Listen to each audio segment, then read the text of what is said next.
Dictation start होगी 5 second बाद। Yes, Nagaland में सुरक्षा बलों की ओर से की गई फायरिंग में 2 दिन पहले 14 ग्रामीणों की मौत के मामले में केंद्रीय गृह मंत्री अमित शाह ने संसद में स्वीकार किया है कि यह हादसा गलत पहचान के चलते हुआ है। संसद में उन्होंने बताया कि सेना को ओटिंग गांव में उग्रवादियों के सक्रिय होने की जानकारी मिली थी।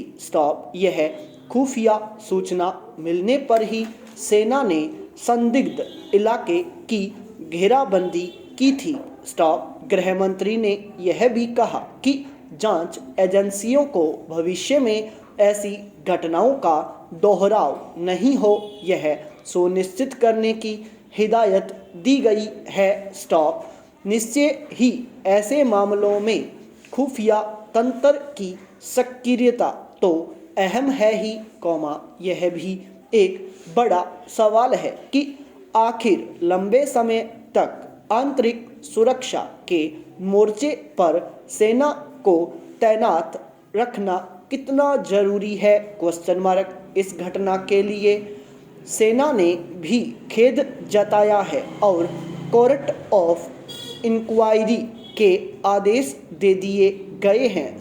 मेजर जनरल रैंक के अधिकारी की अध्यक्षता में गठित कमेटी इसकी जांच करेगी।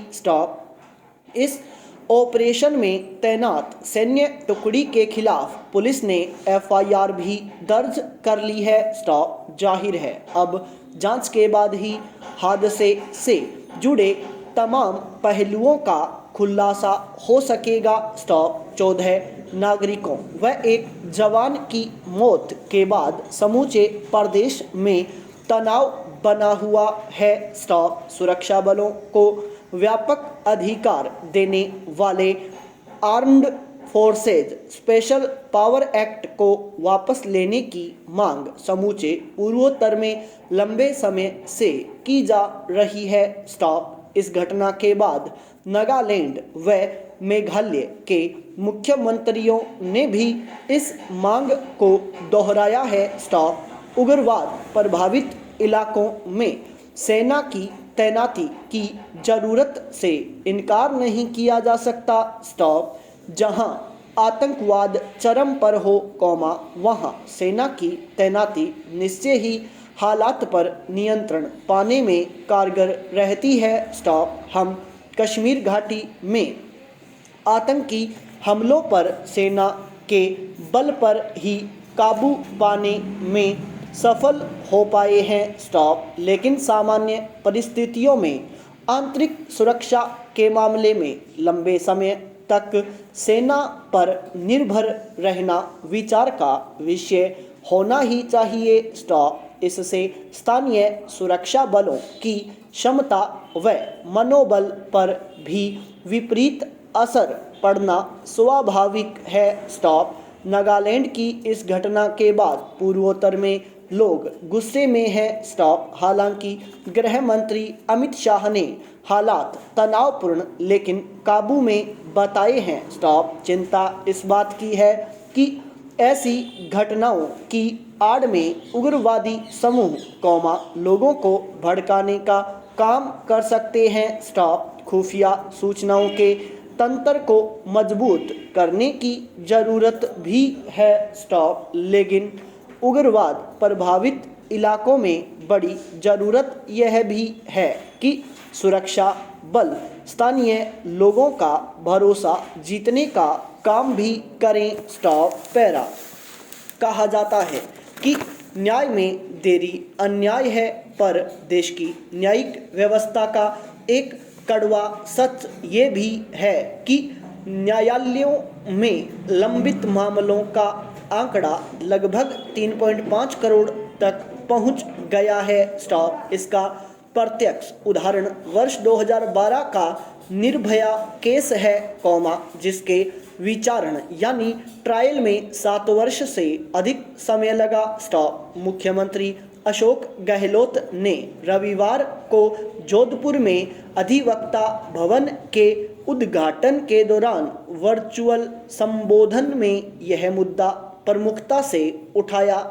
उन्होंने कहा कि देश की अदालतों में लंबित प्रकरण, न्यायाधीशों के रिक्त पद तथा न्याय में देरी चिंता का विषय है और हम सभी को इस विषय पर राष्ट्रीय बहस करनी चाहिए। गहलोत का तो यहाँ तक कहना था कि मेरी ये बात अच्छी नहीं लगेगी, लेकिन बोलता हूँ कि सेवानिवृत्त न्यायाधीशों के राज्यसभा सदस्य और राज्यपाल बनने की प्रवृत्ति भविष्य के लिए खतरनाक हो सकती है। न्यायपालिका पर दबाव और सिफारिशों का दौर चल रहा है। दरअसल, न्यायाधीशों की कमी, न्याय व्यवस्था की खामियां और लचर बुनियादी ढांचा जैसे कई कारणों से लंबित मुकदमों की संख्या बढ़ती जा रही है। केंद्र व राज्य सरकारों के मामले न्यायालयों में सबसे ज़्यादा है। वर्ष 2011 की जनगणना के आधार पर देश में प्रति 10 लाख लोगों पर केवल 18 न्यायाधीश हैं।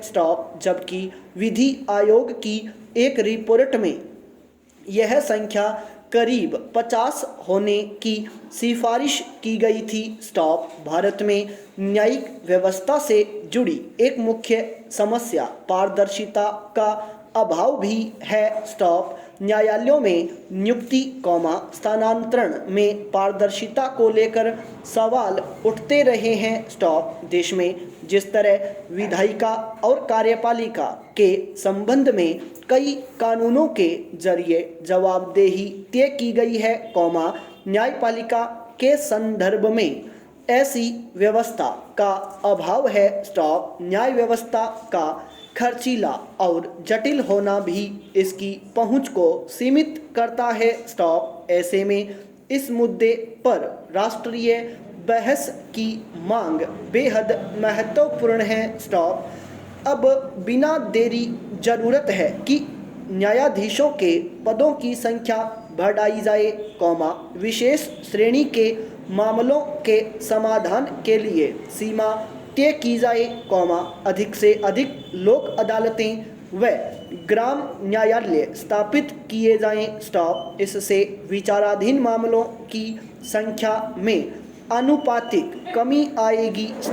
अखिल भारतीय न्यायिक सेवा का गठन भी एक समाधान हो सकता है। अधिवक्ताओं के लिए आचार संहिता के अनुपालन को प्रभावी बनाना होगा। साफ है कि भारतीय न्याय तंत्र में विभिन्न स्तरों पर सुधार की बड़ी दरकार है। पैरा नवंबर के आखिर में मुझे यूरोप का क्रिसमस बहुत याद आता है। वहाँ का हर देश, उसके शहर गांव अपने अपने अंदाज में हफ्तों पहले क्रिसमस मनाने में जुट जाते हैं। मैंने पहली बार यूरोप के क्रिसमस को साल्ज़बर्ग में पढ़ाई के दौरान देखा था, पर हमारा इंस्टीट्यूट शहर से दूर था। कड़ाके की सर्दी में पुराने शहर में 1-2 बार ही जा पाई थी, वो भी थोड़ी देर के लिए। हाँ, जो कुछ देखा था उसका असर इतना गहरा था कि तय कर लिया था एक बार जरूर न केवल साल्ज़बर्ग, बल्कि वियना और ऑस्ट्रिया के उन इलाकों की यात्रा जरूर करूंगी जहां के क्रिसमस के बाजार विश्व भर से पर्यटकों को आकर्षित कर रहे थे।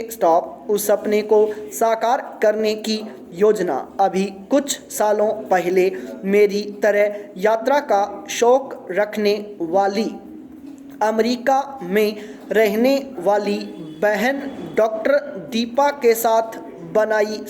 क्रिसमस नज़दीक आते ही उस यात्रा का जिक्र बातों में आ ही जाता है। इस बार भी शिकागो के मिशिगन स्क्वायर में क्रिसमस के बाजार में घूमते हुए मुझे फ़ोन करके कहा, बहुत सजा है, पर यूरोप की बात अलग है, फिर चलेंगे। संपूर्ण विराम।